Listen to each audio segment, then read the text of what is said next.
Welcome to the Solar Wind Hybrid System, or in this case, workshop. My name is Abdil Rivera. I'm a professor in the Electrical Engineering Department. Uh, at this point, I don't think there's any secrets. There's not that many people that doubt the contribution that we human has provided to the environment, which is not good, and we are in their need to overcome many decades of damages that we have done. And of course, that's when the conversation started talking about renewable energies. There has been a big movement, especially for 2010, 2016, in that period in particular, a big push for renewable energy. There was big advances, but we still need to do more. And one of the things that we can do as in our household, first we can reduce or the consumption of power that we have. We can also change all devices for new technologies that will consume less power. But at the same time, we can also add resources like solar and or wind to our system to minimize the impact that we have or be more self-sustainable.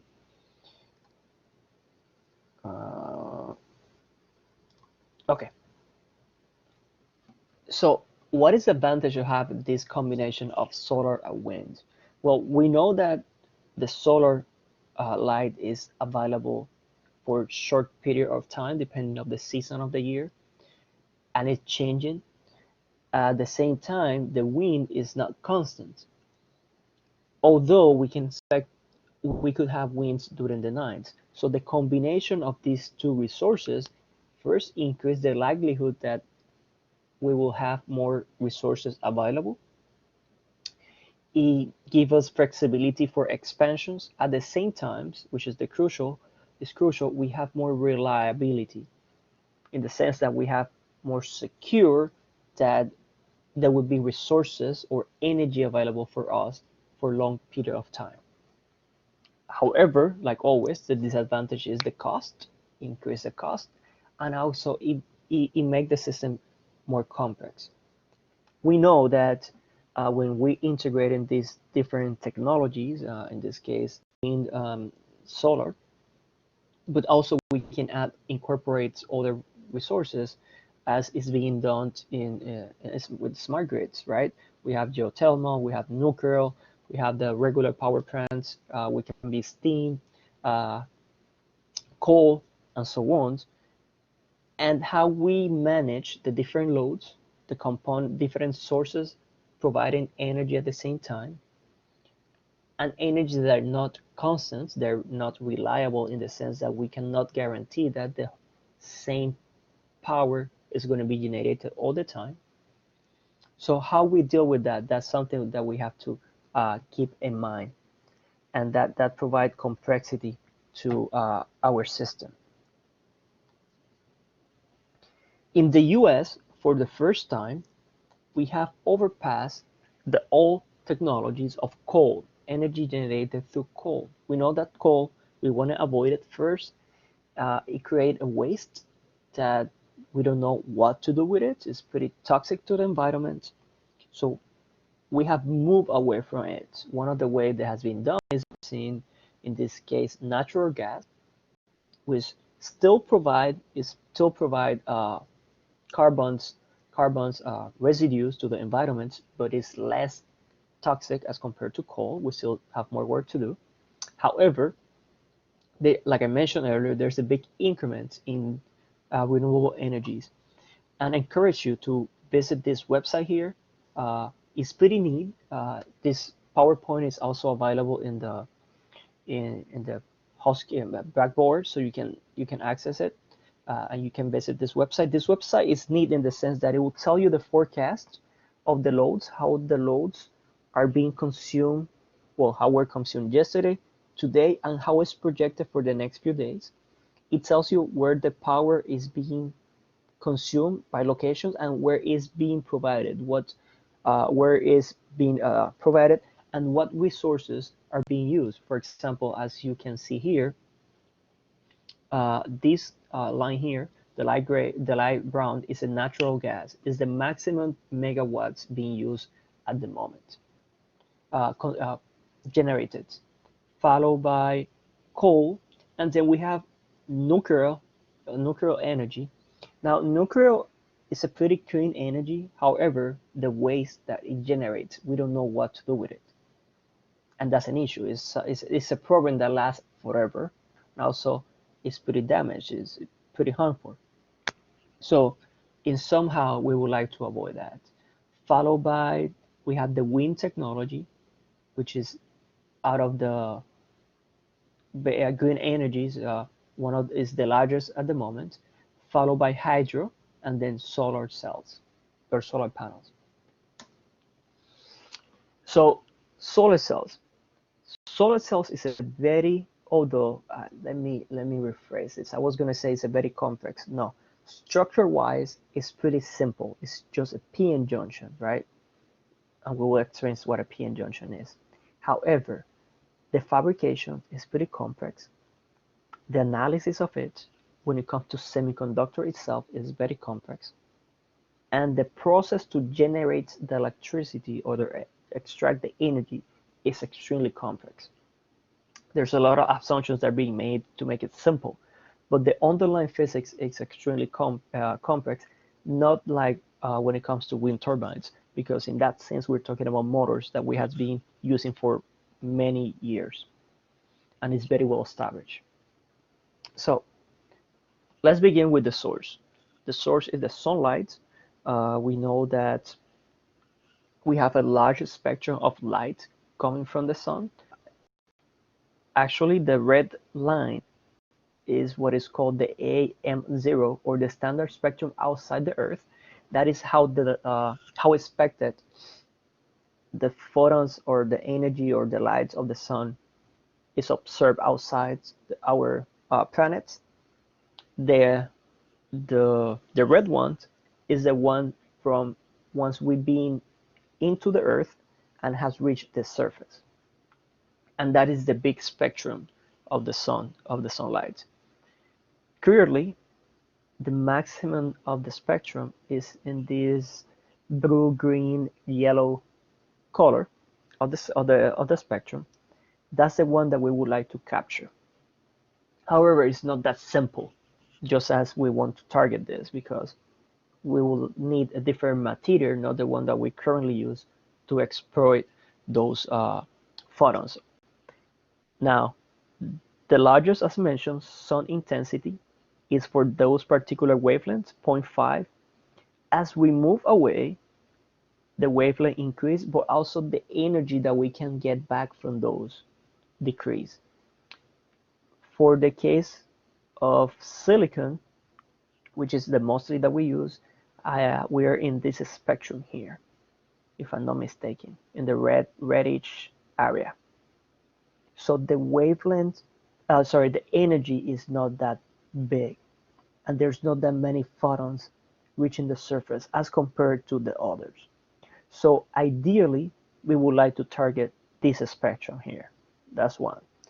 Number two, the other challenge is we know that the sun's uh, angles, the sunlight change during the day and during the seasons, during the whole year. So fixing the solar panel at one particular angle with respect to the sunlight, we know that the intensity will decrease, the output power that we will get, it will change. Ideally, we want to keep the angle of the solar panel with respect to the light 90 degrees. That's how we would like it. However, if it's a fixed position, you know that's not going to happen. So we have to find an angle that is an average that will provide that advantage. Number one. And number two, well, I don't know if you have seen, but there's some system being developed to track the sunlight. It will change the angle, and also it will rotate as we progress in the year. It's like a sunflower. The intention is that we can maximize the amount of sunlight that we get. Of course, like it's always mentioned, that will imply that we're consuming power to do so, and the worst part is increasing the cost. And at the end, sadly but true, that's the things that we want to minimize, the cost of this particular technology. Okay, and last is shown a mapping here where the best or the highest intensity of the sunlight is expected to be. And this is in the California, Colorado, Arizona area, and so on. That doesn't mean that the other part is not better, but this is where the intensity, at least in the US, is more intense. Now, of course, we have to keep in mind that there's a lot of things that will impact the performance. If there's, for example, if you have in the desert, the sand, if there's sand over the solar panels, that will minimize, they will reduce the output power. If it's a crowded place like Seattle, for instance, that will minimize the the output power. If the temperature are extremely hot, that will also reduce the output power. So we have to play with those when we choose the locations of particular solar panels. There's not a single recipe for this, right? It will depend locations, but also it will depend the applications or the amount of loads that is being required. Maybe there's other suitable technology that will better help for that particular need. Okay, so the reason why we can talk about solar cells is because we know way too much about semiconductors. Semiconductors is because the property that it can or it cannot conduct electricity depending how is configured the material. When we put these two, when we arrange the atoms on semiconductors, right? There's sometimes there's a space that is available that an electron can sit in there. That is called a hole where there's missing an electron, and that is known as a p-type material. In the other hand, when we arrange the atoms and we add impurities and other material that would add an extra electrons, that is called a donor or n-type material. In this case, we're talking about silicon, so we put in together p-type and n-type silicon. Again, this is what we use for a diode, a simple diode. Okay, so the way the atoms are arranged, and there's something called the valence band and the conduction band. At 0 temperature Kelvin, the valence band is fully of electrons. There's nothing in this space, in this white space here. This is called the energy band gap. It's a separations where there's no space, there's no, okay, we have to talk about quantum mechanics. The likelihood to find an electron in this portion here doesn't exist. Again, this is at 0 temperature Kelvin. If as temperature goes up, it keeps changing, but let's keep it simple. So there's no carriers here, there's no holes or electrons. So our main focus is to make an electron jump from this point to the conduction band. And how we do that, the energy is provided by a photon or by the light of the sun. It will provide that much energy to jump from here to here. How much energy is required? Well, that depends of the material that we're using. So as is being observing here, this graph is the wavelength, the same wavelength that we saw in here for the particular sunlight. And this, oh crap, sorry. And this one here is the absorption coefficient. These are different semiconductors. The intention here is to show what particular material is more suitable for those particular spectrum of lights. If you think of cadmium telluride, it can reach all the way to 600 nanometers or 0.6 micrometers. If we go back to our table, it means that it can absorb this orange portion of the lights up to this part here.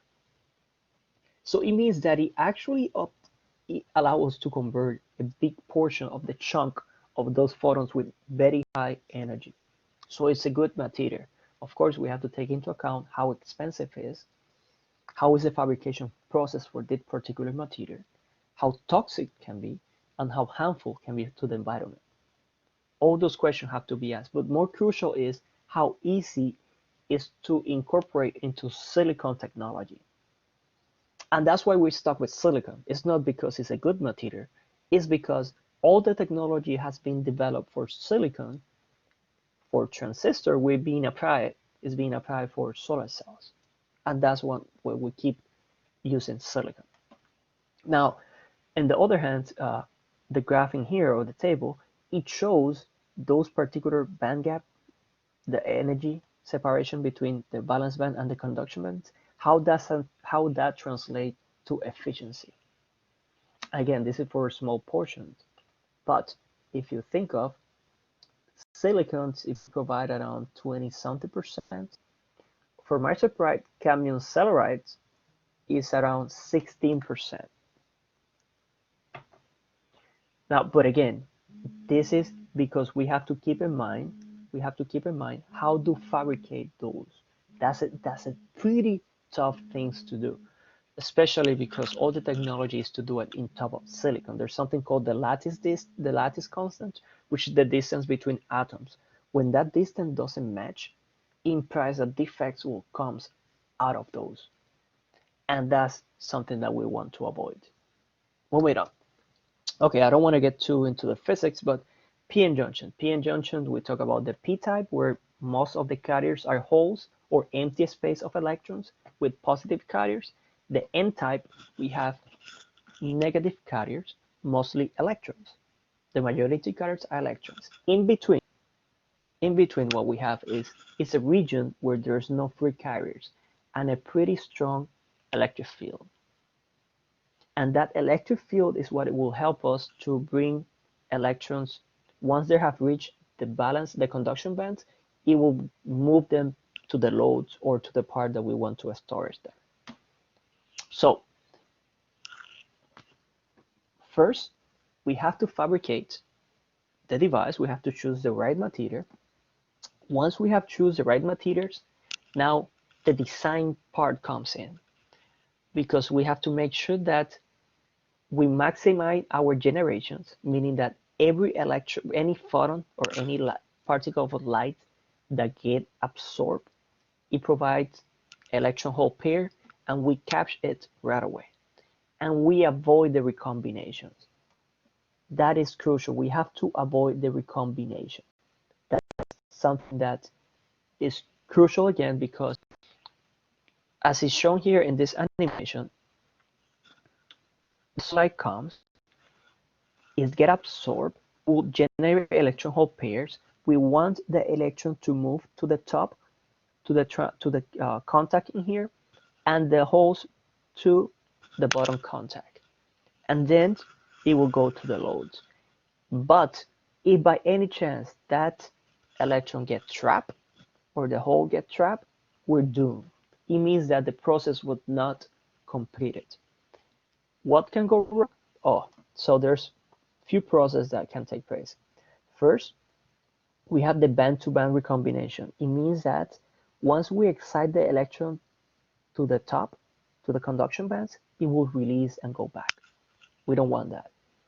Also, there's a likelihood if the fabrication has not been done properly, or because the way we have dope, when we add impurities, that we have a trap level. It means that we excite that electrons, however, it will fall into that trap. Now, that trap, it takes time to go away, like to get out of there, but that doesn't mean that it will go back to the conduction band. There's the likelihood that will go back to the valence band. And again, the way I'm talking likelihood, probability, is because it's all we know about electrons. We know that there's a chance or a probability that the electron will be there. I mean, we can measure that in fact it's like that, but it's always a probability. So that's why I always keep talking about the likelihood. Okay, so those are the things that we want to avoid. But it's not only the recombinations that is also our enemy, because recombination, it means that we were able to capture the sunlight and make it reach the active layer. But also we have to make sure that the surface is a nice surface so it doesn't get back, it doesn't get reflected. Okay, we want that every single sunlight that hit the surface reach the active layer, it doesn't bounce back. That's why you will talk about coatings. There's a coating that you have to put in top in here to minimize that impact. Also, you want to reduce the temperature of the surface to, again, reduce those defects and the recombination that increase with temperature. So once you have taken care of that, then you come to the design itself. The active layer. We want the P layer to be thin because we don't want to give any chance to the electron to go back to where it was. We want to get it out as soon as possible, and then the other layer, but to make it thicker because we want to give room to the photons, to the light to get absorbed. Okay. So those are the challenge in the design. The other challenge is how to make the electrodes, because if this too thick, then it will create a shadow or a block layer and the sunlight won't go through. That's an issue. And how you do the bottom contact. At the same time, the doping concentration, the amount of impurities have to be matched so this contact gets stick. Otherwise, it will go away. That's too technical, but moving on. Now we have guaranteed, or we make sure that our solar panel is the way we want it in terms of the material. We have chosen the right material, and we test it, we measure in the physics. Now we have the design, meaning that we have minimized the recombination, we have maximized the generation. Now we have to characterize it and see what is the performance or what is the efficiency of that particular solar panel. So there are three parameters that we will consider. First is the fill factor, which is the ratio of the actual maximum obtainable power to the product of the open circuit voltage and short circuit current. In other words, Pmax, which is the maximum power that we can get, is equal to the open voltage, short circuit current, and the fill factors. Pmax is measurable, open circuit and short circuit are measurable, so we can calculate the factor. Now, as you will see later on in the demonstrations, pretty short, but we have a setup there in the third floor of campus 307, where we have these two small solar panels. There's a light mimicking the sunlight. We control the distance. We can control the angle of the lights that reach the surface. We can keep track of the temperature of the surface. And we can measure with the multimeter or oscilloscope, we can measure the open circuit voltage where there's nothing connected, and when we have short the output, and we measure that current. And from there, we can get our fill factor. Once we have done that, then we know how much power we're getting, we're putting into. Ideally, if we were doing outdoor, I'm assuming this is a sunny day and we're 90 degrees with respect to the sunlight, then we can approximate at 1.5 AM the spectrum. However, as we're being done in a controlled environment in the lab, then we can take the power that is provided by the, and from there we can calculate the efficiency of that particular solar panel. And that will let us know if that particular solar panel is good enough for our applications. And lastly, it's just a summary of all the efficiencies of the solar panels that has been reported. I want to make clear that all these panels are not commercially available. Most of them are being developed for research purpose, and the complexity and the cost is way too big to be and it's not suitable for commercial applications. Okay, just I want to keep that in mind. For example, the purples in here are tandem cells, meaning that there are multiple layers connected to make sure that we maximize the spectrum of light that we can capture. That's why you see the efficiency so high, up to 40, close to 45%. But again, That means compress it become a more complex structure, more expensive. Now, I want you to keep in mind these emerging PVs. There's a uh, nice work done in the perovskite, I think is how it's pronounced it, technology. The way these materials are, the symmetry of this material is has been proven to be more suitable for solar cell for absorbing the light and convert it back to energy. So I believe that this will substitute later on whenever people decide to leave, when they get tired of silicon, because silicon is reaching a limit not only for solar cells but it's reaching the limit for transistors. We're now 5 nanometer and we have to move on. So whenever people decide to move on or move away from silicon, this guy in here will start taking more relevance. Okay, now wind turbines. In my biased opinions, I prefer more solar cells are more complex and it's a newer technology as compared to wind turbines. Wind turbines have been here for a very long time. Generators has very well known for a long time.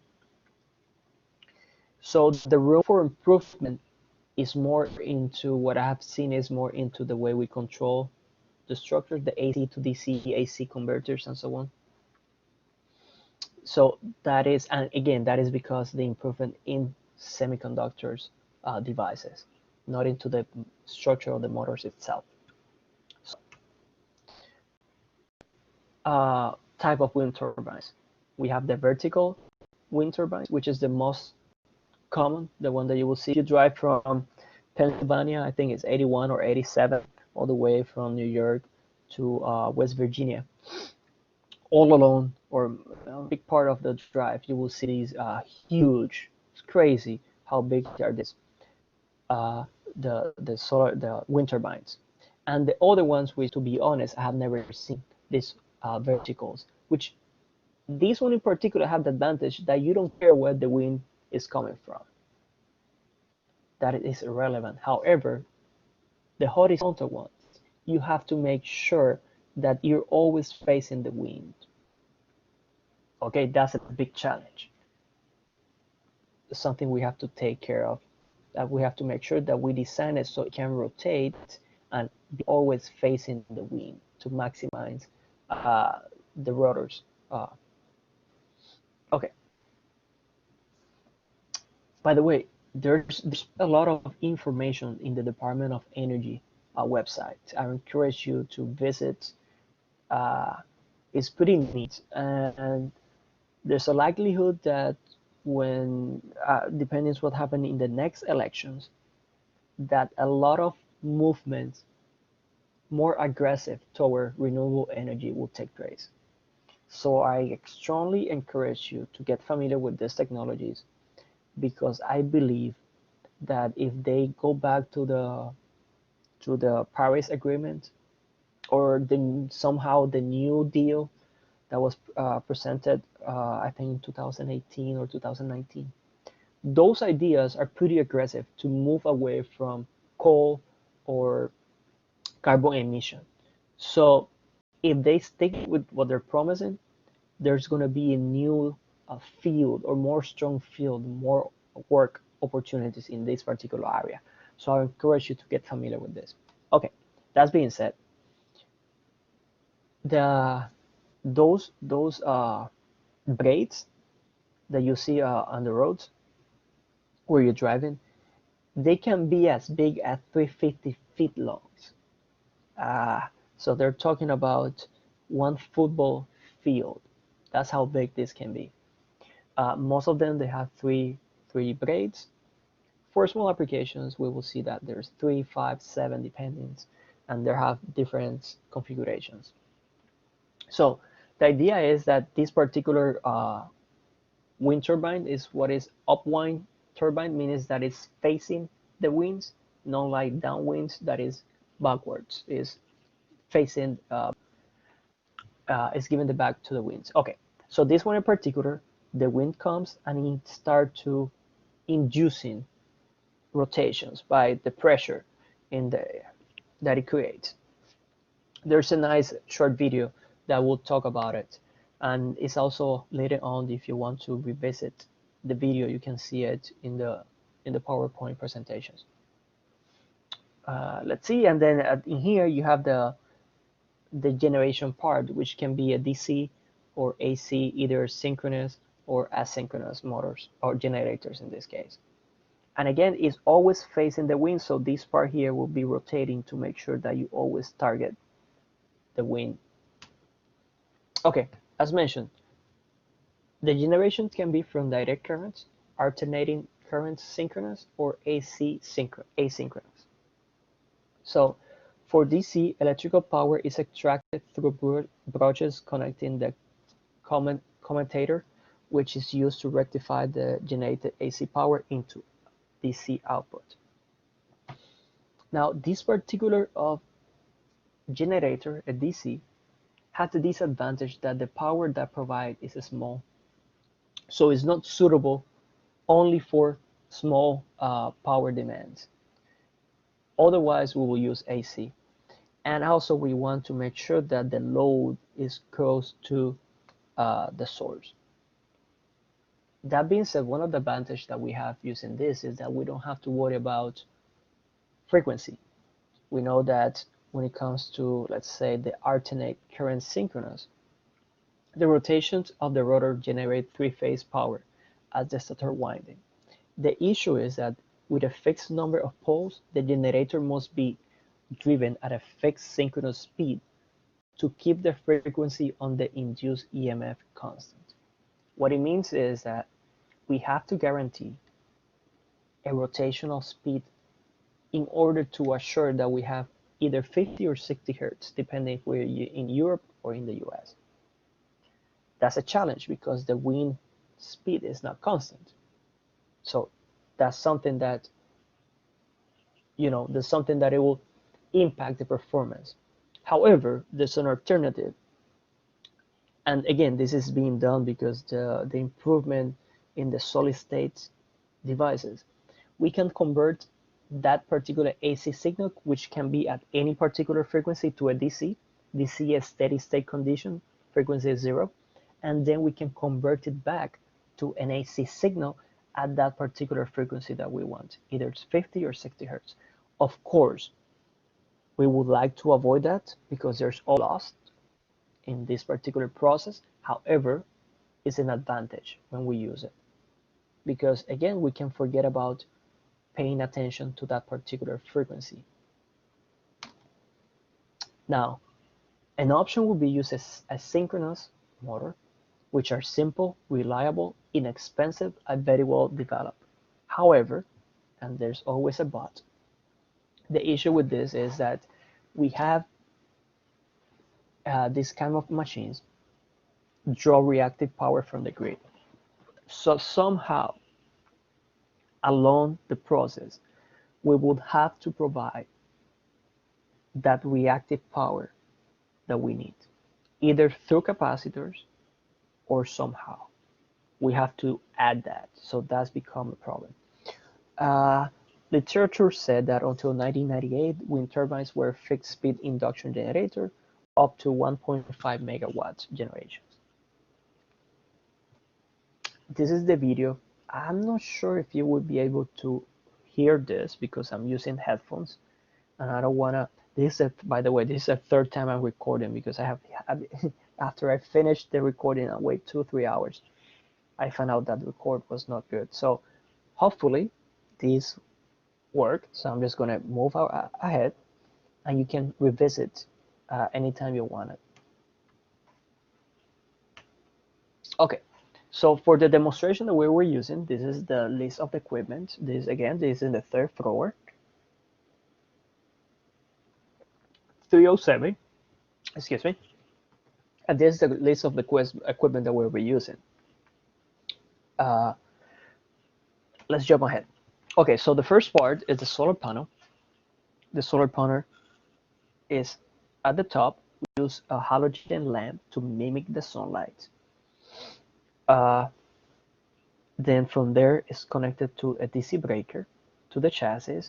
We bring that to the solar charger controller, and from the solar charger controller to the bus. Also is connected to the batteries, which is at the bottom. It's not being shown here. Okay, about the solar charger. From this part here, we already covered this part. We have a breaker that it will shut down in case something goes wrong. But the solar charger, which is the brain for the solar parts, what it's doing is controlling the performance or how the batteries are going to be charged and are going to be discharged. We want to make sure that if by any reason, either because it's at night or because the load is too much and the battery is not fully charged, you have been depleted, it will stop bringing power to the loads to make sure that we guarantee the health of the batteries. Batteries are expensive technology. At this moment, I think this is holding the solar cells, any industry actually, because if we were to generate power all the ways and we could harness those for a very long time, it would be easier. But these technologies still need work to do. It have improved, don't take me wrong, but still we need to do more. Okay, that being said, so this solar controller, the charge controller, what it's doing is that depending on the intensity that we're receiving, depending on the load and how much charge, it control all the process. Either it will keep throwing charge to the loads or it will stop. The rate of the charging for this battery is also taken into account, something very crucial. And of course, we have to keep in mind that at night, where there's no sunlight, how much charge is going to be released from the battery. All those processes are being controlled by the solar charge controller. For the wind turbines, uh, in this case, I mentioned it's pretty simple. We have our generator. We're using a DC motor. Well, DC motor, I think, yeah, we have a DC motor, and that DC motor is mimicking the wind, right? How fast is the motor spinning, which is controlled by this DC controller? It's mimicking the speed of the wind. That's supposed to translate to the rotation of the wind turbines. This part here attached just for safety just for safety. However, ideally, we want this to rotate to maintain facing the wind all the time. Okay, so let's see. That part, the wind turbine, is connected to the charge load controller and the dump load. What is happening is here, this charge load controller is combining the power from the solar cells and is combining the power coming from the wind turbines. Whatever excess we have, whatever amounts leftovers, that it could harm either our load because we have a load or because our battery doesn't need anymore, it will go to this dump load. These are just two big resistors that it will burn whatever excess we have. Whatever is extra, leftovers, it will get burned here. Instead of damaging or overshorting our loads or our batteries, it will get consumed here. That's the intention of this particular part. And this is the charge control. It can be operated as charge control, which is the one that you control different technologies coming in, power, uh, solar power, winds, or hydro. And then the load control, which is prevent the damage to batteries from over discharge during period of poor charging or excessive loads. And the last part of this is the inverter part.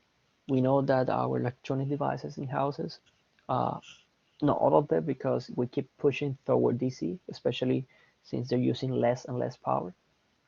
But there's devices that will still use AC. So for that, we use an inverter. An inverter brings the DC power from either from the battery or directly from the solar panels and the wind turbines. It will convert it to a pure AC signal, and that is connected to the meter. The meter at the top is measuring how much power is being consumed by the loads. The one at the bottom is measuring how much power is being generated.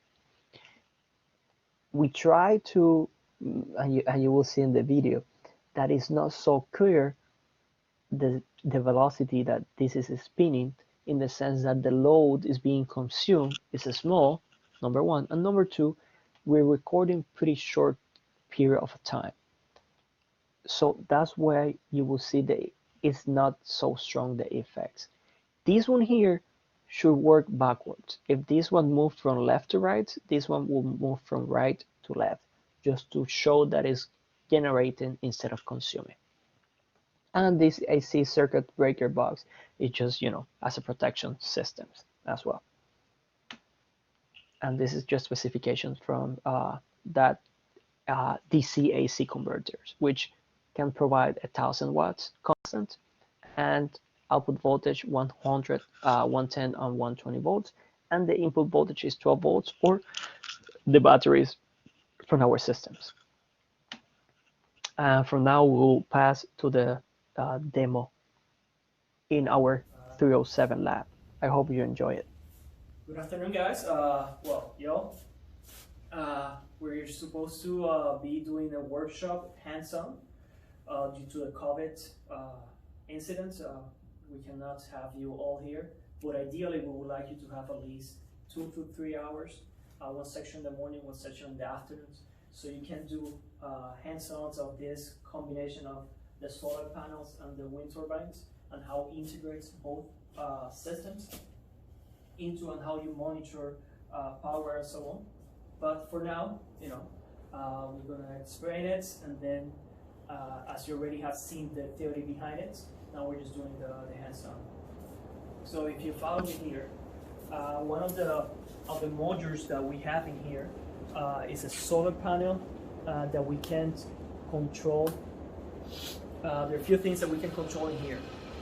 We can control the distance of the solar panel from the source. We can change that, and the output voltage will change. We can measure, and we can change the orientations of the solar panel with respect to the lights. That will also change the output, either current or voltage, or both, depending.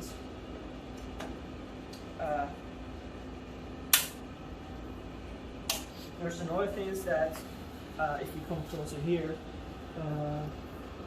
you see the temperature is also being measured at the same time. So we can compare how temperature impacts either open voltage or short circuit current. As we previously mentioned in the theory behind it, those two parameters, being the short circuit current and open circuit voltage, are the ones that we use to characterize the performance of the solar cells. So we could do that in here as well. We can also, right now we're measuring at around 10.5 volts DC. If we change the distance or the angle, we're expecting that to decrease as well. So we can characterize all our solar cells in here. I mean, in this case, these are small ones. At the back, you will see that we have two solar cells, tiny ones, the one in top and the one at the bottom. And we can control how these two are connected. We can connect it in parallel or in series. And in that way, we can find out what is the impact that have the contact resistance, or the resistance of the solar cell itself. And we can all that be measured in this small setup. We can also have, we have 3 diodes here that we can play with the different configurations. And we can add other stuff as well, because in those modules in here that you see in that size, that can be combined with this setup. And it will allow us to not only have DC, but we can also integrate AC as well. So one of the main components of the workshop is the solar part, which is being at the top. Here you have the specifications of this particular solar panel, and we're using a light to simulate the sunlight. It depends the spectrum of that particular light that it will impact the performance of the device. It's either 1.5 usually is a standard, that it covered or tried to mimic the spectrum of the solar light. Otherwise, if it goes away from that, then the performance it will go down. Also, that have to match the particular spectrum that is better for silicon substrates. That's one of the things. The other thing is that this is enclosed, so that's mean every time we turn the light on and it's remain on for long times, that will also decrease the performance of the solar cells itself, just because the performance goes down as temperature goes up. Now, the other things that we will be using here is our wind turbines. Of course, we're indoor. We have to control the environment, and we use this motor that we control the speed by using this DC control. Now, the advantage is that we can test it inside. However, there are a few things that we would like to cover that it cannot be done. For example, this kind of setups, you can change how many wings you use to spin, either 3, 5. The length, that will also impact the rotations of the turbine as well. So we could, if by other means we measure the speed outside and we measure the direction of the wind, we can also compare the performance of these particular wind turbines. However, of course, again, we're in controlled environment, and that we're limited by that. Hi, my name is Ralph Soto. I'm the lab coordinator for the electrical department. So right now, I'm going to be running a small simulation of a full solar and wind generation for power. Usually for I guess we can say it's generating enough power for like a single home. So here, the circuit may seem a little bit complex, but it can be divided into 2 sections. We have the wind side of the circuit. So we have our amp meters and our switches and stuff, but the important stuff is the controller here. So this controls the output of our voltage that's coming out of our wind turbine into our battery. If any excess energy is felt, it will release the excess energy in our dump load. Basically, these are just big resistors that get heat up and then release it as heat. And then we have the actual circuit side for our solar panel. So that will be this half of the circuit. You have here, the 2 important things are our charge controller here, this, and our inverter. So our inverter is going to take, basically control the voltage that's either going into the battery, down here, turning into DC, or vice versa, turning into AC when they're taking it from the battery to power anything that we put up here. So right now in our circuit, what we have is simply we have our inverter supplying energy to our, basically our meters here, and our meters are then putting energy back into our battery bank in the bottom. So let's run this so we can see it. First things first, let me turn on all my circuits.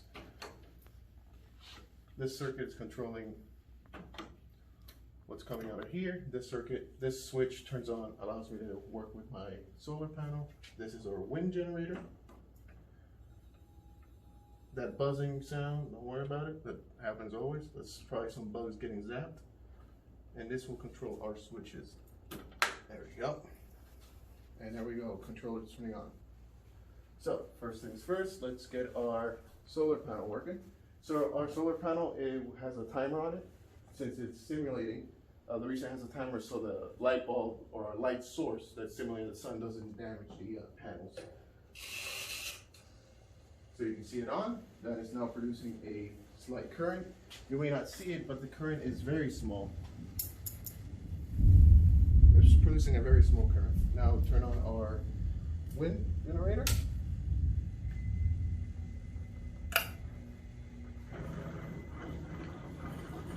Give it a minute. It always does that.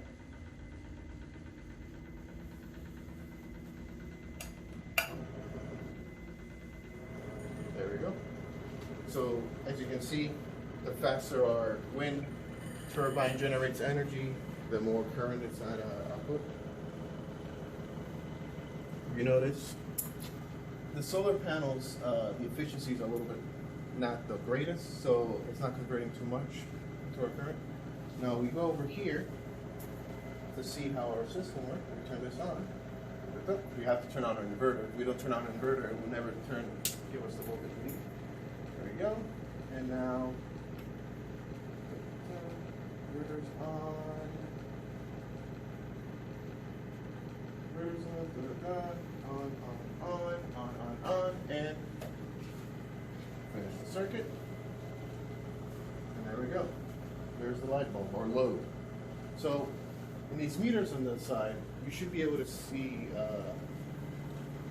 how much power we're generating, how much we're using, but the load that we're using, the light bulb, is too small. So in order to see the changes more readily, we're going to be attaching a different load to it. So let me grab our solar here that we saw earlier, and I'm going to be replacing the light bulb with it. So let me turn this off.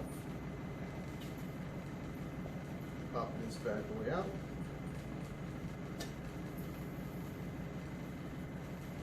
Put it here. Put this here. Switch it on. And I'm going to be turning on the lamp and the fan. It's going to make a little noise, but hopefully we'll see the change in our usage here.